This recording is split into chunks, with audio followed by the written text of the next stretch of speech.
After effects এ 2027 কঠিন লাগছে? চলুন আজই কম্পোজিশন প্যানেল আর টুলের বেসিক ক্লিয়ার করি। কোনো বাড়তি কথা নয়, চলুন সরাসরি আফটার ইফেক্টস 2027 এর কম্পোজিশন প্যানেল আর টুলসগুলো শিখে নেই। এমন অ্যানিমেশন বানাতে চান তাহলে প্রথমেই শিখে নেন আফটার ইফেক্টস এর টুলস আর কম্পোজিশন প্যানেল। তো ঠিক আছে, শুরু করা যাক। Welcome to IT Guru. IT গুরুতে স্বাগতম। এটি এমন একটি স্থান যেখানে প্রযুক্তি শেখা সহজ, আকর্ষণীয় এবং আমাদের ভাষায়।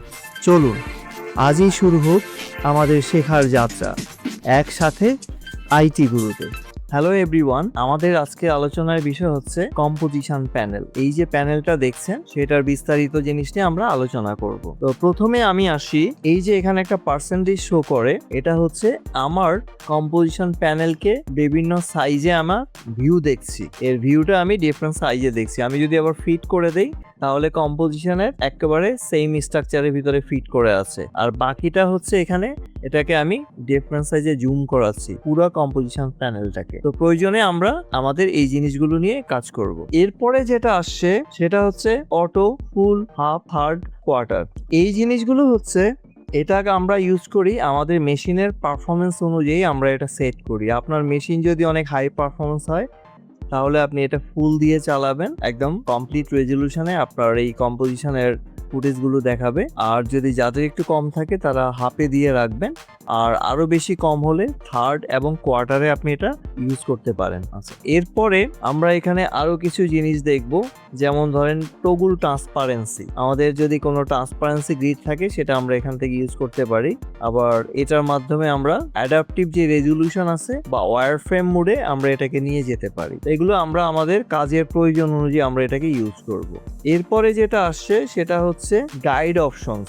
মূলত আমরা যদি গ্রিড ইউজ করি বা গাইড বা রুলার ইউজ করতে চাই সেক্ষেত্রে আমরা এই জিনিসগুলোকে ব্যবহার করতে পারি। আমার দুই পাশে মেজারমেন্টের জন্য আমরা এই জিনিসগুলো ব্যবহার করব। তো ইউজুয়ালি আমরা এটাকে গ্রিড যদি কখন প্রয়োজন হয় আমরা গ্রিড ইউজ করতে পারি, তবে আমরা সাধারণত এগুলো প্রয়োজন না হলে বন্ধ করে দেব। আর এখানে আরেকটা জিনিস আছে, আমরা ধরুন অনেক সময় থাম্বনেইল তৈরি করি বা বিভিন্ন কারণে স্টিল ইমেজ প্রয়োজন হয় কোনো একটা ফুটেজের। তো সেখানে আমরা ক্লিক করলে আমাদের একটা মেনু আসবে। এখানে আপনি যেইটার উপরে আছেন আপনি জাস্ট এখানে ক্লিক করবেন। ক্লিক করলে আপনি এটার একটা স্ক্রিনশট নিতে পারবেন যখন আমরা এই জিনিসটা আমাদের প্রয়োজন হবে। এগুলো আমরা আরো ধীরে ধীরে আমরা আরো ব্যবহার করব যখন আমরা কমপ্লিটলি কাজ করব এখানে।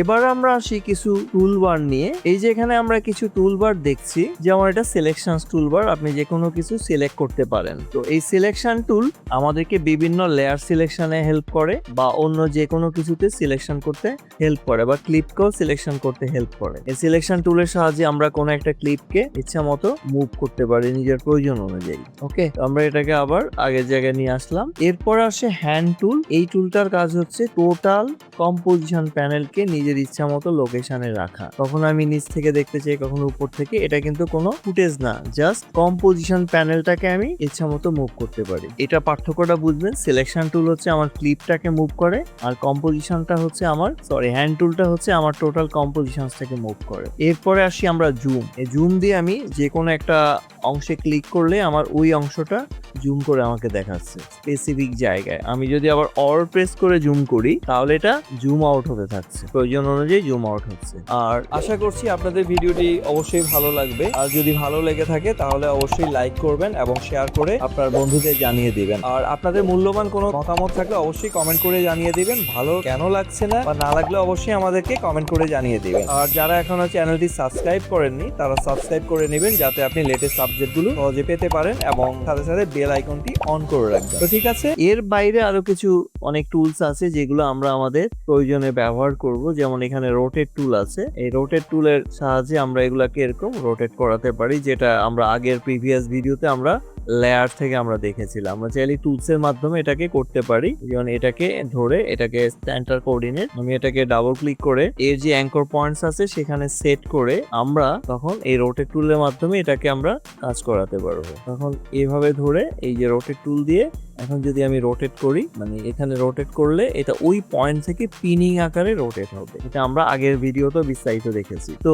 বাকি যেসব টুলস আছে সেগুলো আমরা আমাদের প্রয়োজন অনুযায়ী যখন দরকার তখন আমরা ইউজ করব। এই মুহূর্তে আপনাদের এগুলো দেখিয়ে তেমন একটা বেনিফিটেড হবেন না আপনারা। তো ঠিক আছে, আজকে এই পর্যন্তই। শিখতে ভালো লেগেছে? তাহলে একটা লাইক দিন। আপনার একটি লাইক আরো অনেককে সাহায্য করতে পারে। আপনার মতামত, প্রশ্ন বা নিজের টিপস থাকলে কমেন্টে জানাতে ভুলবেন না। আপনার কথা শুনতে আমার ভালো লাগে। যদি আপনি বিশ্বাস করেন যে শেখা মানেই ক্ষমতায়ন, তাহলে সাবস্ক্রাইব করুন এবং বেল আইকনটি অন করে নিন। চলুন এমন একটা ভবিষ্যৎ গড়ি যেখানে প্রযুক্তি সবার জন্য শেখার সুযোগ তৈরি করে। ভিডিওটি শেয়ার করুন এমন কারোর সাথে যে শিখতে চায়। চলুন একসাথে এগিয়ে যাই।